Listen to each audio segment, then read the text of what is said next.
Magandang hapon po sa inyong lahat, mga minamahal.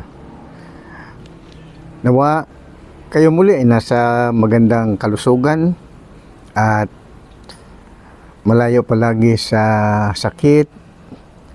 At kung may problema man ay atin pong ilapit sa Diyos upang tayo ay hindi po magkaroon ng stress, mga minamahal. Dahil ang Diyos ang ating tagatulong sa lahat ng mga sandali na tayo ay nasa bingit ng karamdaman, kahirapan at mga problema. At dahil sa talagang mahalaga ang salita ng Diyos, pagkain po ito ng kaluluwa habang ang ating katawang lupa ay kumakain sa araw-araw. Binubusog upang patuloy na mabuhay sa mundong ito at malayo rin sa mga sakit.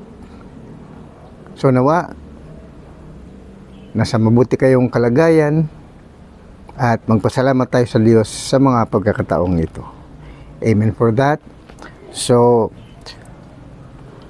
ang ating talakayin sa ngayon ay Juan Kapitulo 5, versikulo 1 hanggang 19. Ito ang ating mababasa. Pagkatapos ng mga bagay na ito ay nagkaroon ng pista ang mga Hudyo at umahon si Jesus sa Jerusalem. Sa Jerusalem nga ay may isang tangke sa tabi ng pintuan ng mga tupa na sa wikang Hebreo ay tinatawag na Bethesda, na may 5 portiko. Nasa mga ito ay nangaghandusay ang marami sa kanilang mga may sakit, mga bulag, mga pilay, mga natutuyo. At naroon ang isang lalaki na may 38 taon nang may sakit. Nang makita ni Jesus na siya'y nakahandusay, at mapagkilalang siya'y malaon ng panahong may sakit, ay sinabi niya sa kanya, "Ibig mo bagang gumaling?" Sumagot sa kanya ang lalaking may sakit, "Ginoo, wala ng taong maglusong sa akin sa tangke pagkawkaw sa tubig. Datapwat samantalang ako'y naparoroon, ay nakalusong na muna ang iba pa bago ako." Sinabi sa kanya ni Jesus, "Magtindig ka, buhatin mo ang iyong higaan at lumakad ka." At pagdakay gumaling ang lalaki at binuhat ang kanyang higaan at lumalakad. Noon nga'y araw ng Sabat. Kaya sinabi ng mga Hudyo sa kanya na pinagaling, "Ito'y araw ng Sabat at hindi matuwid na buhatin mo ang iyong higaan." Ngunit sila'y sinagot niya, "Ang nagpagaling sa akin, ang siya ring sa akin ay nagsabi, buhatin mo ang iyong higaan at lumakad ka." Tinanong nila siya, "Sino ang taong sa iyo'y nagsabi, buhatin mo ang iyong higaan at lumakad ka?" Ngunit hindi nakikilala ng pinagaling kung sino siya, sapagkat si Jesus ay humiwalay. Palibhasay may isang karamihan sa dakong yaon. Pagkatapos ay nasumpungan siya ni Jesus sa templo, at sa kanya ay sinabi, "Narito, ikaw ay gumaling na. Huwag ka nang magkasala pa. Baka mangyari pa sa iyo ang lalong masama." Umalis ang tao at sinaysay sa mga Hudyo na si Jesus ang sa kanya ay nagpagaling. At dahil dito'y pinag-uusig ng mga Hudyo si Jesus sapagkat ginagawa niya ang mga bagay na ito sa araw ng Sabat. Datapwat sinagot sila ni Jesus, "Hanggang ngayon gumagawa ang aking Ama at ako'y gumagawa." Dahil dito nga'y lalo nang pinagsikapan ng mga Hudyo na siya'y patayin sapagkat hindi lamang sinira ang araw ng Sabat, kundi tinatawag din naman na kanyang sariling ama ang Diyos, na siya'y nakikipantay sa Diyos. Sumagot nga si Jesus at sinabi sa kanila, Katotohanang sinasabi ko sa inyo, hindi makagagawa ang anak ng anuman sa kanyang sarili, kundi ang makita niyang gawin ng ama. Sapagkat ang lahat ng mga bagay na kanyang ginagawa ay ang mga ito rin naman ang ginagawa ng anak sa gayon ding paraan. So dito mga minamahal, ang Juan Kapitulo 5, versikulo 1 hanggang 19 ay ikinukwento rito ang tungkol sa mga may sakit. Verses 1 up to 3. Ang mga may sakit, mga bulag, mga pilay, mga natutuyo. Kaya iba't ibang mga karamdaman. Nandoon sila naka-aligid sa isang dako na may maraming tubig. Ang sabi rito sa Biblia, tangke. Ibig sabihin, para itong swimming pool kung ating ihambing sa kasalukuyan, na itong malawak na tangke ng tubig ay ang pinapaniwalaan nila rito ay binabantayan ng mga may sakit ang isang himala, na naniwala sila na kapag nabubulabog na ang tubig, iyon ay may isang anghel na nagbubulabog sa tubig at unahan silang lulusong sa tubig, first come, first serve. Kung sino ang unang makatalon sa tubig, gagaling siya sa kanyang sakit. Yan po ang paniwala nitong mga may sakit. Himala para sa kanila na makita ang tubig na nabubulabog, at paniwala nila ay anghel ang nagpapagalaw sa tubig.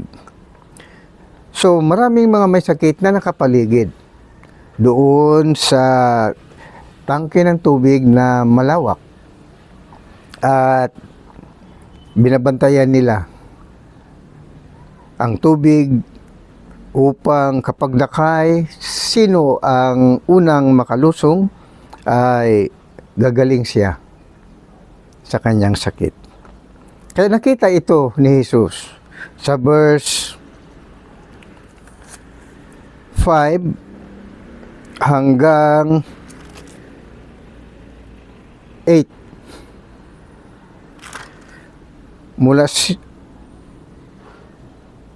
versikulo 5 hanggang 8. Ang lalaki ay 38 taon nang hindi makakalakad.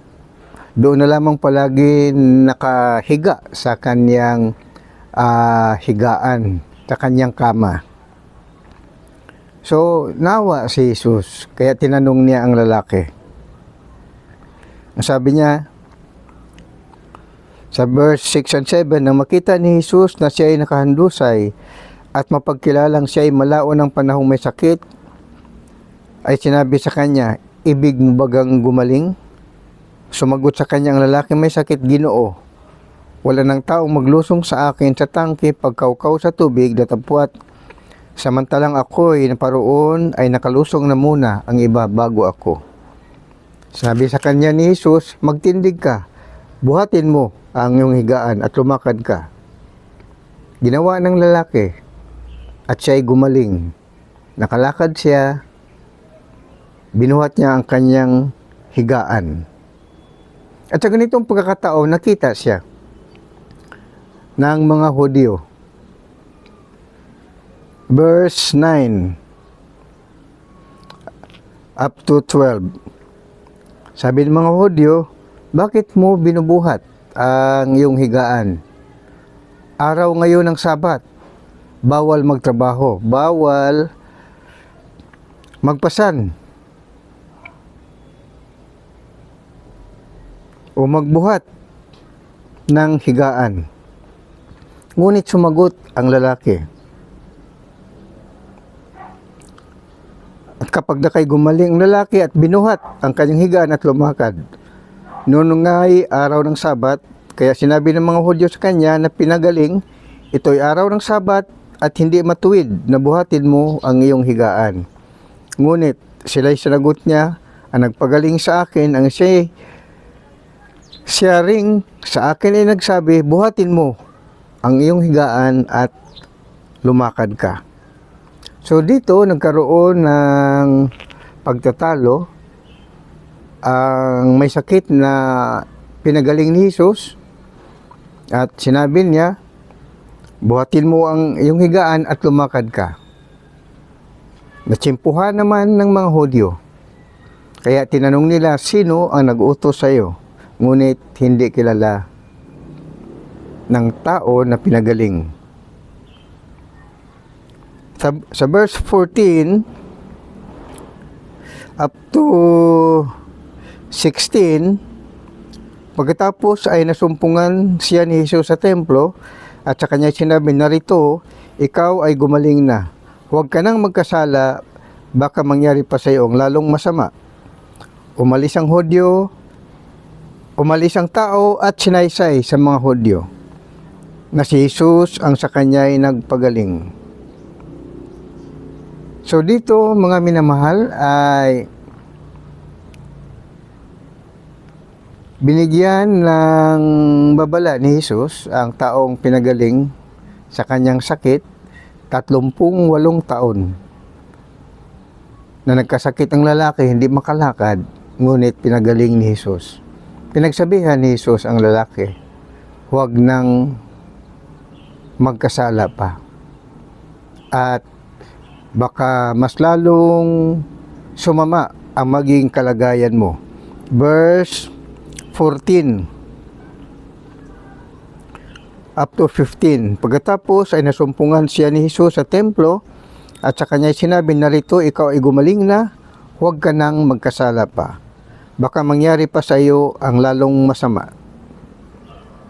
So, verse 15 up to 19 ay pinag-uusig ng mga Hudyo si Jesus dahil sa kanyang pagpapagaling sa tao na nagkasakit ng 38 taon. Sabi rito, at dahil dito pinag-uusig ng mga Hudyo si Jesus sapagkat ginagawa niya ang mga bagay na ito sa araw ng Sabat. Datapwat sinagot sila ni Jesus, hanggang ngayon gumagawa ang aking ama at ako'y gumagawa. At dahil dito ngay lalo nang pinagsikapan ng mga Hudyo na siya'y patayin, sapagkat hindi lamang sinira ang araw ng Sabat, kundi tinatawag din naman na kanyang sariling ama ang Diyos, na siya ay nakikipantay sa Diyos. Sumagot nga si Jesus at sinabi sa kanila, katotohanang sinasabi ko sa inyo, hindi makagawa ang anak ng anuman sa kanyang sarili, kundi ang makita niyang gawin ng ama. Sapagkat ang lahat ng mga bagay na kanyang ginagawa, ay ang mga ito rin naman ang ginagawa ng anak sa gayon ding paraan. So, nang si Jesus ay pinag-uusig at siya ay inakusahan na kanyang nilabag ang araw ng Sabat, araw ng pamahinga ng mga Hudyo, ayon sa kasulatan, batas na ibinigay sa kanila ni Moises mula sa Diyos, ay pinag-uusig nila ngayon si Jesus. Ang mga kasalanan ni Jesus na inakusa nila ay ang pagpapagaling sa tao sa araw ng Sabat, at ang pagpapakilala ni Jesus na ang Diyos ay kanyang Ama. At nakipantay siya sa Diyos. Ngunit sinagot sila ni Jesus. Ang sabi ni Jesus, sumagot nga si Jesus at sinabi sa kanila, katotohanan sinasabi ko sa inyo, hindi makagawa ang anak ng anuman sa kanyang sarili, kundi ang makita niyang gawin ng Ama, sapagkat ang lahat ng mga bagay na kanyang ginagawa ay ang mga ito rin naman ang ginagawa ng anak sa gayon ding paraan. Ibig sabihin, pinapaliwanag sa kanila ni Jesus na ang kanyang ginagawa ay ayon sa pagsugo sa kanya ng Diyos Ama. Kaya ginagawa niya ang lahat ng mga bagay upang pagalingin ang mga may sakit. Kaya nga lang, sabi ng mga Hudyo, nilabag mo ang kautusan ng Diyos. Gumagawa ka sa araw ng Sabat. Pangalawa ay tinatawag mo ang Diyos Ama na iyong Ama. Iyan ay malaking paglabag dahil nakikipantay ka sa Diyos. Sabi ni Jesus sa kanila, ginagawa niya iyon dahil sa iyon ang isinugo sa kanya ng Diyos Ama. Hindi naman napag-alaman ng mga Hudyo na si Jesus ay kanilang Mesiyas, na si Jesus ay Panginoon at Kristo, dahil ang Diyos Ama na siyang Espiritu Santo ay nanahan sa katawan ni Jesus. Naayon nga sa misyon na ipinapagawa ng Diyos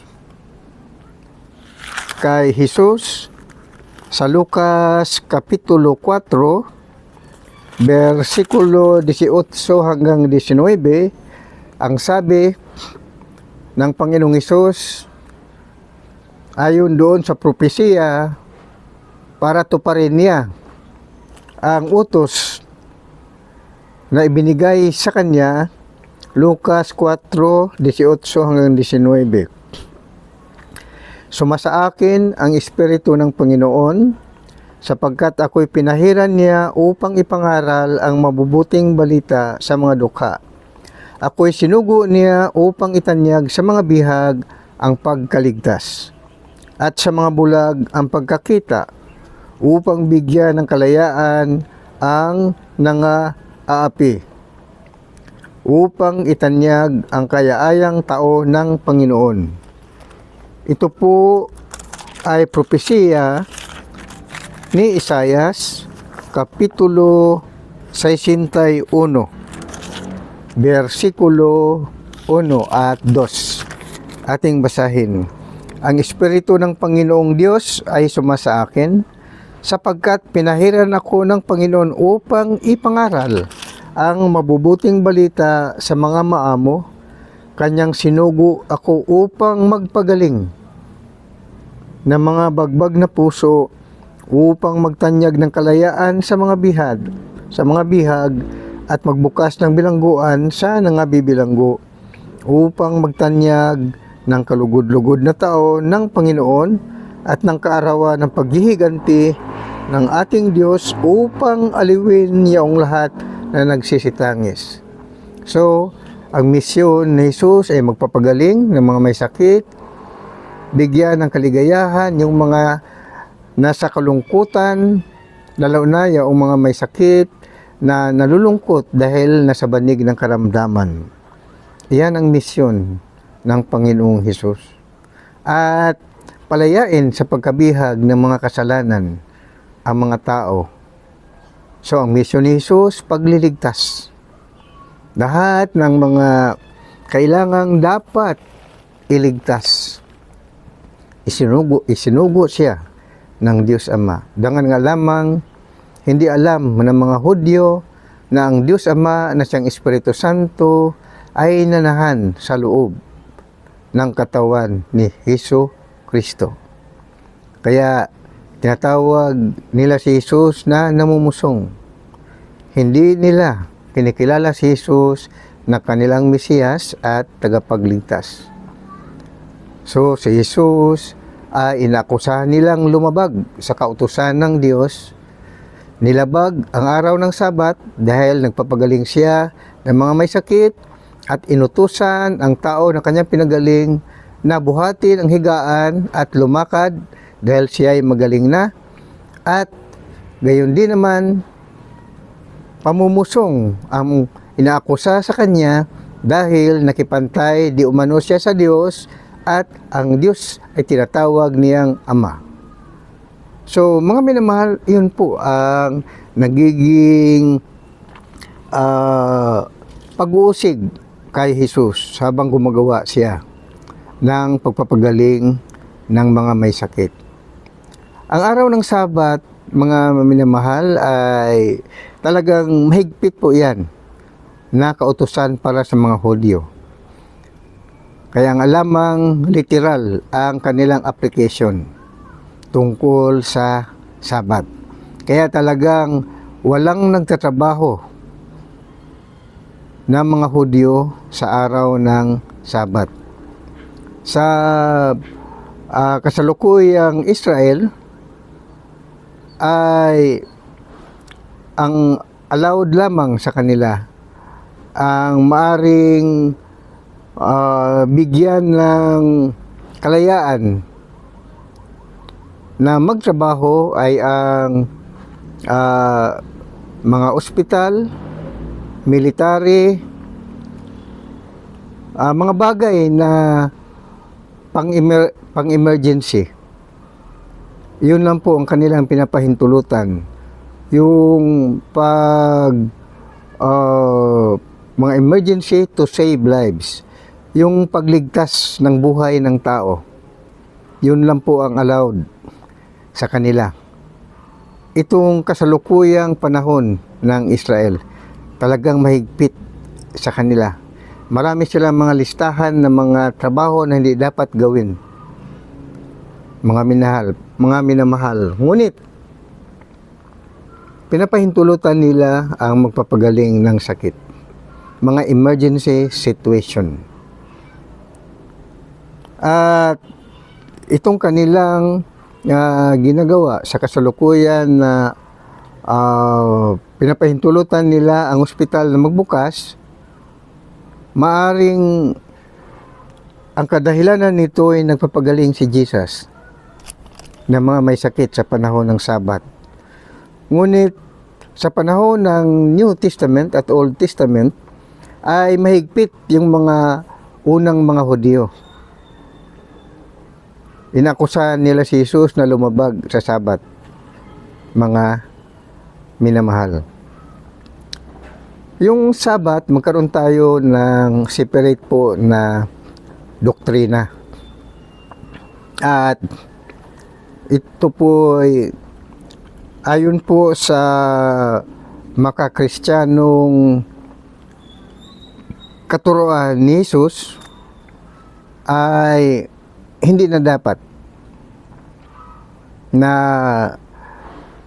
ang every 7th day ay tuparin pa. Ang pagtupad sa 7th day Sabat, yung tuwing Sabado, ay para lang po yan sa mga Hudyo, at ang mga Hintil ay hindi po kasali riyan. Ngunit kung ikaw ay nasa Israel, sakop ka ng Sabat kung nagtatrabaho ka sa lugar na yon. Pero kung labas ka ng Israel, ang mga Hintil ay hindi na po sakop. Yan po ang Kristiyanong katuruan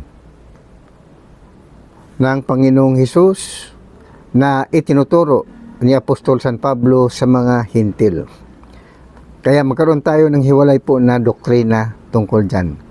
So dito, ang Juan Kapitulo 5, versikulo 1 hanggang 19 ay nagpapagaling